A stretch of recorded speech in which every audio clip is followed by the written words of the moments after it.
Good evening, my friends. You are very welcome along to Thursday evening's Anfield Agenda News Roundup. I have a packed video tonight, including the latest odds for Liverpool to sign Anthony Gordon, what is happening with Trent Alexander-Arnold. We're going to be talking about a Liverpool player who's been linked with a move to Real Madrid but seems happy to stay at the Reds. It isn't Trent. And a couple of other bits and pieces. As always, we want to know your thoughts, so after you've watched the video, please feel free to let us know in the comment section. Drop a like and don't forget to hit that subscribe button. I want to remind you guys as well that the new Anfield Agenda podcast launched this week. Simply search Anfield Agenda, whatever your favourite podcast platform is, and you should see us there. There are 2 episodes out so far, one with myself and Mr. Jack Gill, and one me talking solo about Trent and Lenny Yoro. You can find both of those on whatever it is your favourite podcast platform happens to be. Right, loads to get through, and I'm going to start right now. Ricardo Calafiori, his proposed move to Arsenal has hit a stumbling block, and this could, if we so wanted to, allow Liverpool to perhaps sneak in. The stumbling block is that there is a 50% sell-on above £3.5 million that Basel would be owed for any fee that Bologna get for Calafiori, meaning they're obviously trying to get as much as they can, and Arsenal are trying to play hardball. That is absolutely Arsenal's prerogative, but for us, it gives a window of opportunity. Will we sail through that window, or will we simply just go on by? That remains to be seen, but I wanted to bring it to you because it is a centre-back situation that hasn't been resolved yet. Joel Matip, remember him? Long-term servant to the club, fantastic football player, lovely fella. Looks like he could be off to join Bayer Leverkusen. Xabi Alonso is thinking about bringing Joel Matip over there to the Bundesliga champions, and I think that will be a good fit for everybody. It's going to take a while for Joel to get back up to speed, of course, but he is a top lad and deserves to continue to play, and if he can get a move to Bayer Leverkusen, I think their fans will absolutely love him. Now, Lenny Yoro, here's an interesting one, and it kind of shows you what we could have done with Mohamed Salah as well. Whether you agree with me or not, hear me out. So Lille threatened Lenny Yoro that they wouldn't play him for an entire year if he didn't accept the offer on the table for Manchester United. An offer, of course, which meant Lille would get more money than the offer from Real Madrid. See what he did there? They played hardball, and he took the move.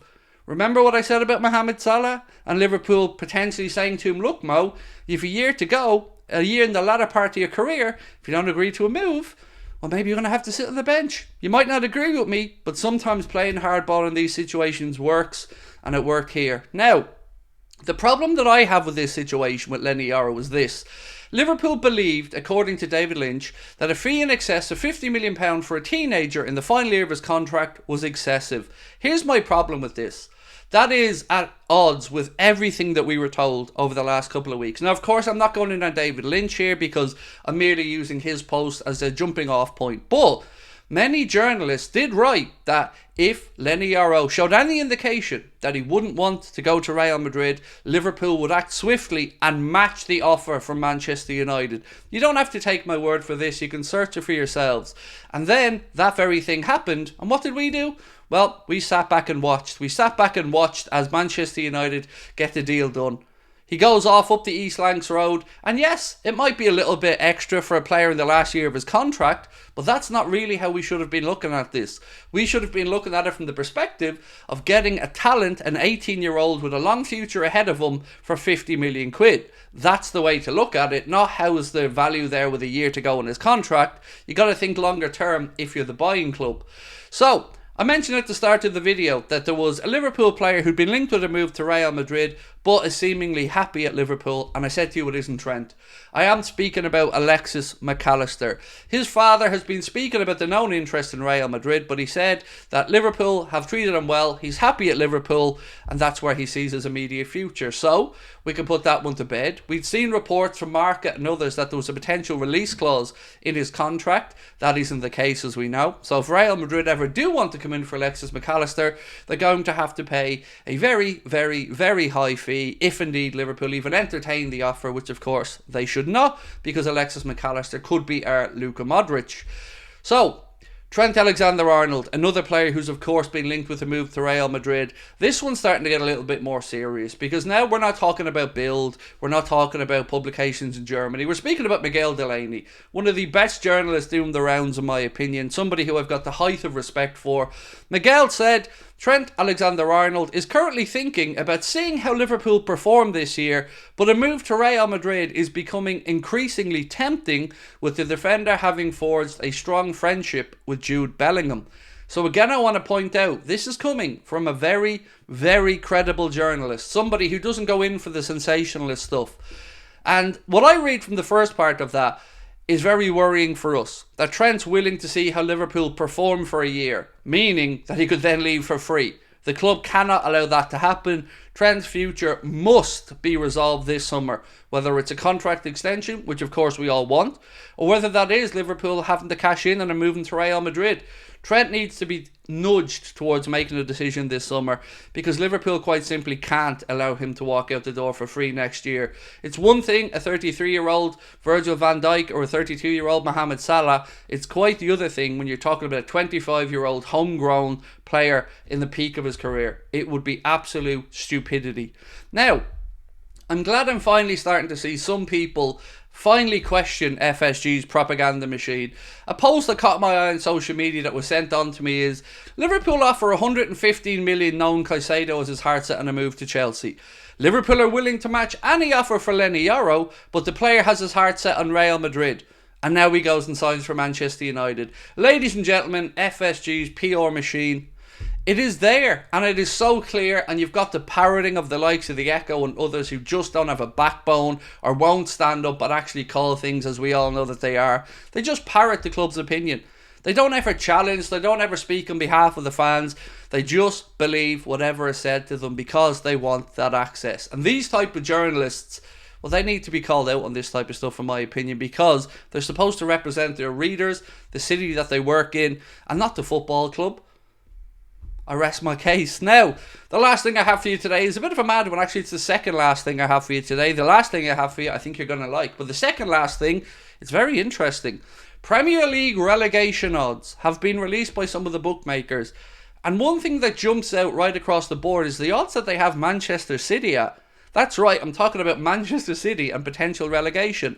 Just to give you a flavour, one bookie has Liverpool 500 to 1. Another bookie 2,000 to 1 for Liverpool to be relegated. Manchester City 10 to 1. Something is starting to become a little bit apparent. Maybe there is something in the offing, I don't know, but the money is what dictates these odds. And Manchester City at 10 to 1 is an odd you won't see every other day. So there must be something at least worrying some of these people for those odds to go all the way down. Liverpool between 500 and 2,000 to 1. City 10 to 1. Right, so somebody who is odds on to join Liverpool, and I say this because genuinely the odds show that he's odds on, is Anthony Gordon. He is down to 5 to 6 on to join Liverpool, or for Liverpool to be Anthony Gordon's next club.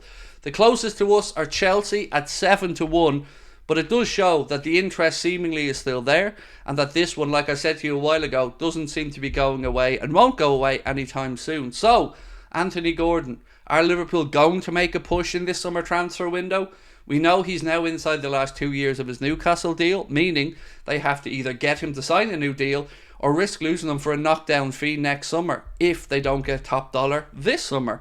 So that's where we're at, my friends, and I will be back tonight at 8:30. No, I lied to you, 8:45 for the Late Lot Agenda, where we'll go through all of this and a lot more.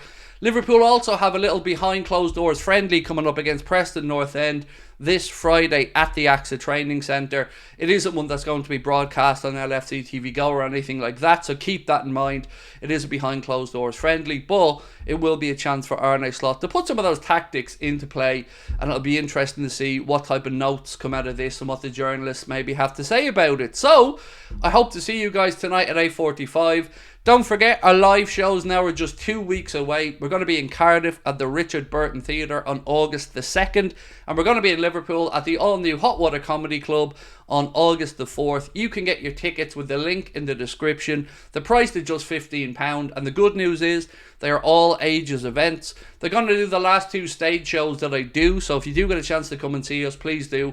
All the tickets also include meet and greets, photo opportunities, and anything else that you'd like to do on the night. Have a little bit of fun, come along and join us, and we'll start and celebrate the new season. Until then, have yourselves a wonderful Thursday. I look forward to catching up with you tonight at 8:45, but do let us know your thoughts below. Thanks for watching. Bye-bye.